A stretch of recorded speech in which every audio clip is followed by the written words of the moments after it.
Hello students, our today's topic is exercise 5.1. Question 1. In which of the following situations does the list of numbers involved make an arithmetic progression and why? बेटा इस question में in all 4 parts हैं और हर एक part में आपको एक situation given है और आपसे पूछा जा रहा है कि उस सिचुएशन में जो नंबर्स की लिस्ट इन्वॉल्व हो रही है, दैट मीन्स जो सीक्वेंस इन्वॉल्व हो रही है वो एक अरिथमेटिक प्रोग्रेशन है या नहीं. First part, the taxi fare for each kilometre when the fare is ₹15 for the first kilometer and ₹8 for each additional kilometer. बेटा इस क्वेश्चन में आपको गिवन है कि अगर आप टैक्सी हायर करते हैं टू गो समवेयर एल्स तो फर्स्ट किलोमीटर के लिए आपको ₹15 पे करने हैं and after that for each additional kilometre ₹8.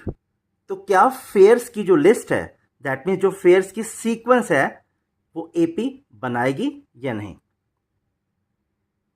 Solution, बेटा 1 किलोमीटर डिस्टेंस ट्रैवल करने के बाद आपको कितना फेयर पे करना है? ₹15.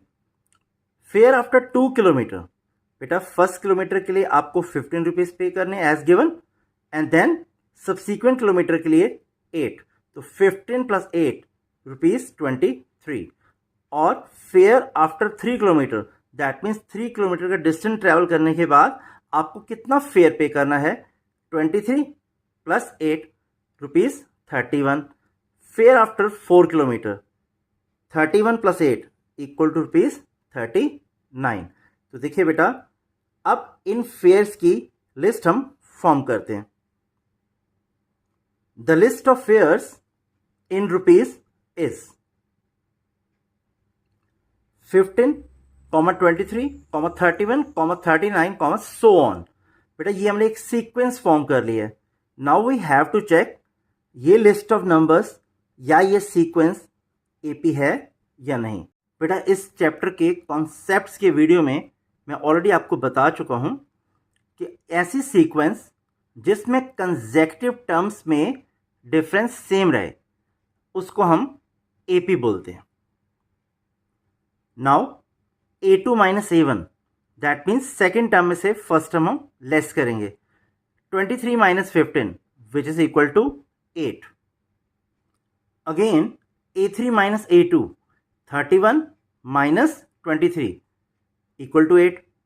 A4 - A3 equal to 39 - 31 equal to 8. We observe that A2 - A1 equal to A3 - A2 equal to A4 - A3. That means बेटा इस सीक्वेंस की या इस लिस्ट ऑफ नंबर्स में जो टर्म्स आ रही हैं कंसेक्यूटिव टर्म्स में डिफरेंस सेम है, दैट इज 8. तो ऑब्वियसली बेटा ये सीक्वेंस भी या लिस्ट ऑफ नंबर्स भी एक एपी होगी. Therefore the list of numbers involve in the given situation forms an AP. Second part, the amount of air present in a cylinder when a vacuum pump removes 1/4 of the air remaining in the cylinder at a time. बेटा इस question में आपको given है कि vacuum pump का use करके एक cylinder जो एयर से फिल्ड है उसे एम्प्टी किया जा रहा है और एट अ टाइम वो वैक्यूम पंप सिलेंडर से 1/4 ऑफ एयर ही रिमूव कर पाता है. अब यहां आपसे पूछा जा रहा है after the first removal, then second removal, then third removal के बाद जो भी अमाउंट ऑफ एयर उस सिलेंडर में प्रेजेंट रह जाती है, क्या वो सीक्वेंस या list of amount of air present AP form करती है या नहीं. Solution, let the amount of air present in the cylinder be V. बेटा हम एज्यूम करके चलते हैं कि सिलेंडर में जो एयर अभी प्रेजेंट है उसका अमाउंट V है. बेटा V की जगह आप कुछ और भी सपोज कर सकते हैं, X, Y, Z, whatsoever, it's a matter of your choice. Now amount of air removed V/4. बेटा ये आपको गिवन है 1/4 of air he at a time remove हो पाती है सिलेंडर से। Now amount of air left, बेटा सिलेंडर में पहले से एयर है v बाय 4 अमाउंट रिमूव हो गया बेटे, then what is left v minus v by 4। Now बेटा by taking the LCM 4 what we get 4v minus v over 4 equal to 3v by 4।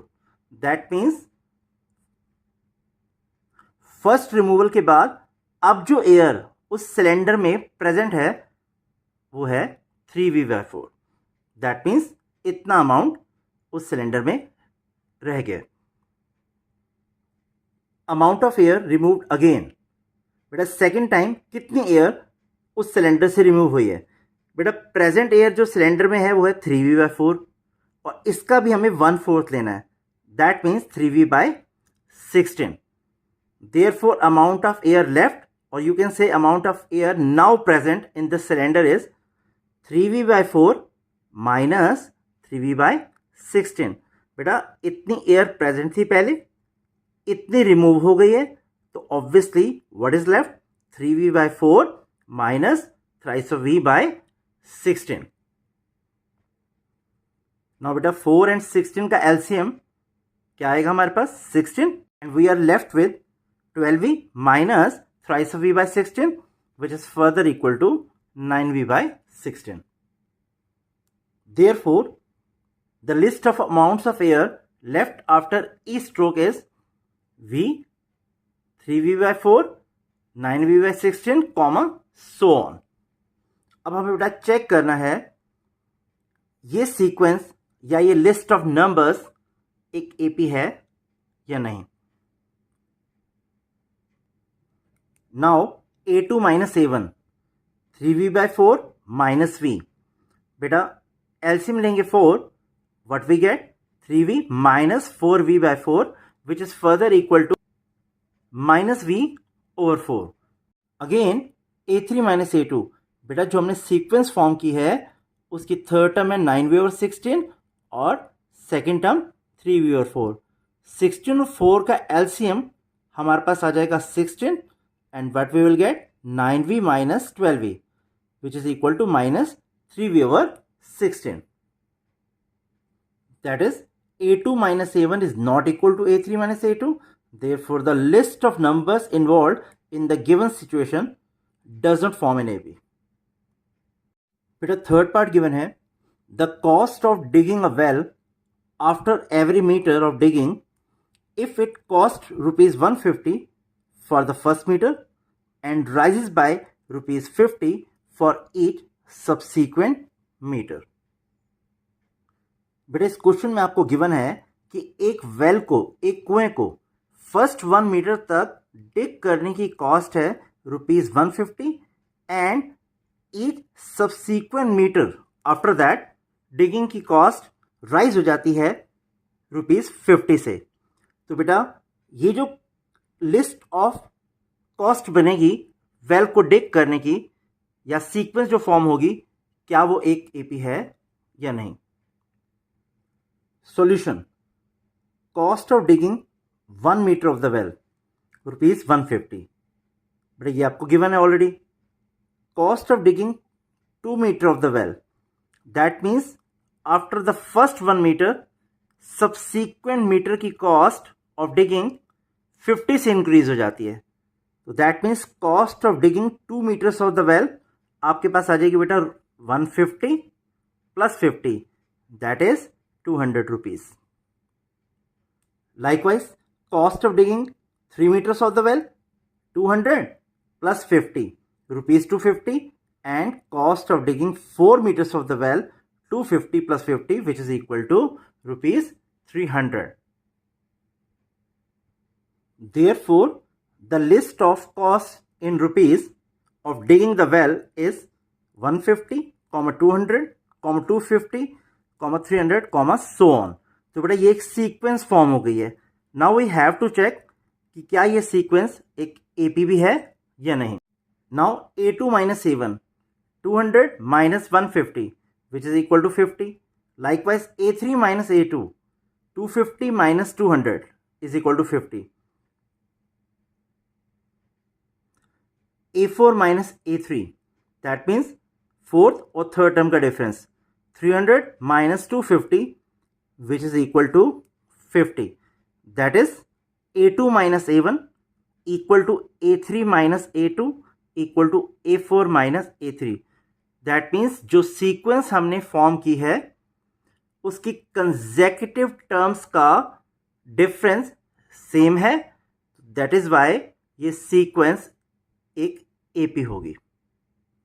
Therefore, the list of numbers involved in the given situation forms an AP. Fourth part, the amount of money in the account every year. If rupees 10,000 is deposited at compound interest at 8% per annum.